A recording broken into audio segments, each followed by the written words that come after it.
भजन होना है, कहाँ कीर्तन होना है, कहाँ भोजन करना है, कहाँ का अन्न ग्रहण करना है, कितनी श्वास आपकी और हमारी चले।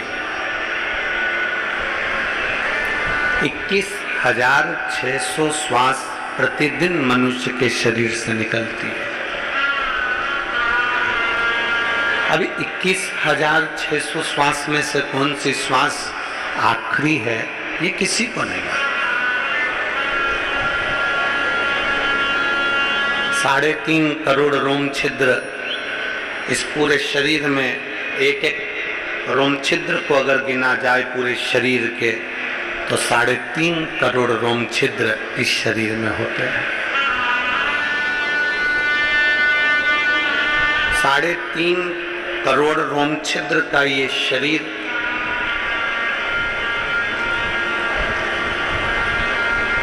हमने कितने रोम के बराबर भगवान का नाम लिया है, हमने कितने रोम के बराबर शिव नाम लिया है, ये हमारे ऊपर निर्भर करता है। 21,600 श्वास में से कौन सी श्वास आखिरी है, ये हमको नहीं मालूम, पर इतना जरूर मालूम है कि 3.5 करोड़ रोम छिद्र में से हम कितना भजन कर सकते हैं।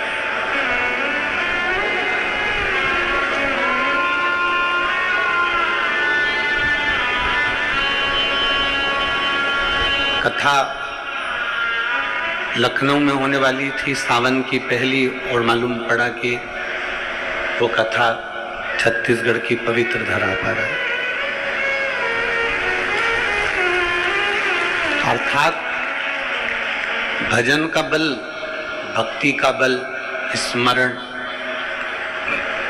ये सब खींच कर लाते।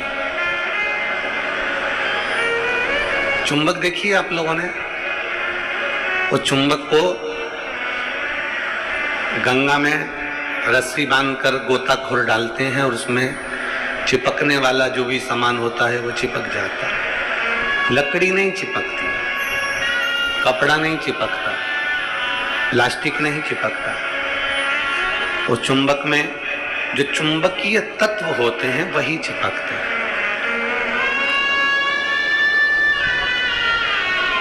हम तो ये मानते हैं कि सावन के महीने में भी भोलेनाथ, एक जैसे लोग गंगा जी में चुंबक फेंकते हैं और उसमें जो चिपक गया वो चिपक गया, उसी तरह भोलेनाथ भी सावन के महीने में शिव महापुराण रूपी चुंबक को डालकर हिलाते रहते हैं। किसके भाग्य में है और कितने लोग चिपक सकते हैं, ये उसी को मालूम है।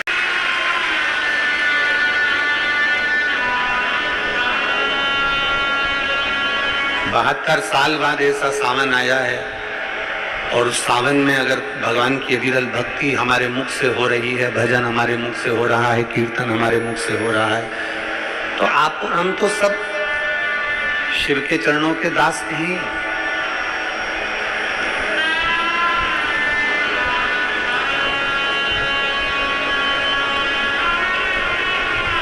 कहते हैं,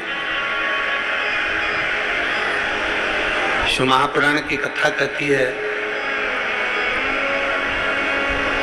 नौकरी ऐसी होना चाहिए, सर्विस ऐसी होना चाहिए जहां जाने का मन करे। ऑफिस में तुम बैठते हो और दिन भर क्लेश मचे, फाइल तुम पढ़ते हो और फाइल उठाते से तुम्हारे को मानसिक टेंशन आ जाए, जरा जरा सी बात में चिंता खड़ी हो जाए, तो वो ऑफिस जाने का मन नहीं करता, नौकरी पर जाने का मन नहीं करता। नौकरी ऐसी हो जहां जाने का मन करे, और घर ऐसा हो जहां वापिस आने का मन करे, तो समझ।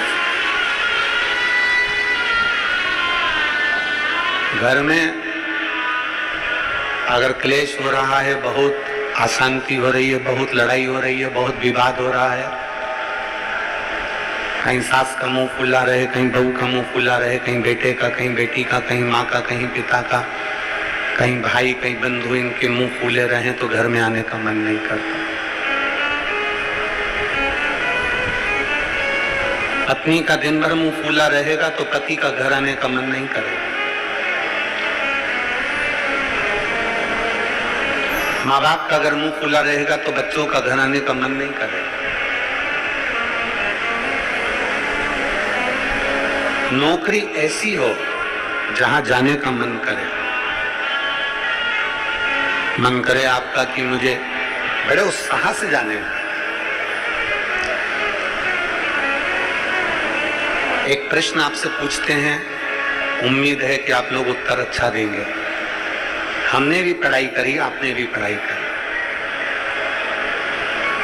हमने भी विद्या अध्ययन करा, आपने भी विद्या अध्ययन करा। जब स्कूल में पढ़ते थे,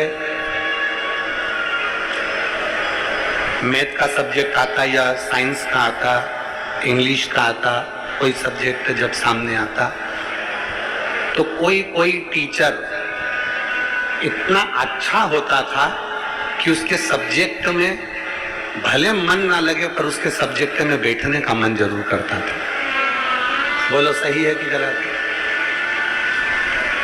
और कोई टीचर ऐसा होता था कि उसके सब्जेक्ट में जाने का मन नहीं करता था।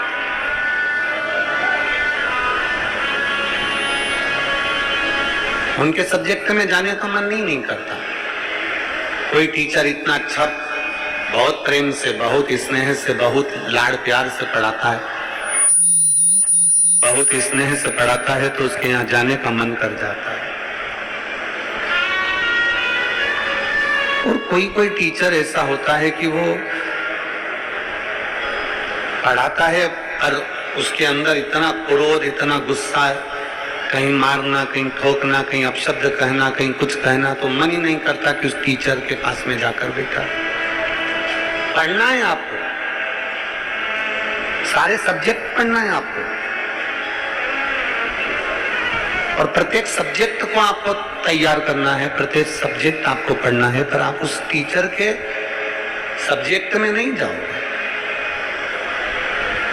प्रत्येक सब्जेक्ट आपको पढ़ना है, प्रत्येक सब्जेक्ट आपको धारण करना है, पर आप उसके सब्जेक्ट में नहीं पहुंचोगे। बस जैसे स्कूल में कोई टीचर अच्छा है तो उसके सब्जेक्ट को पढ़ने के लिए आप जरूर जाते हो, उसी तरह नौकरी ऐसी हो जहां जाने का मन करे आपका।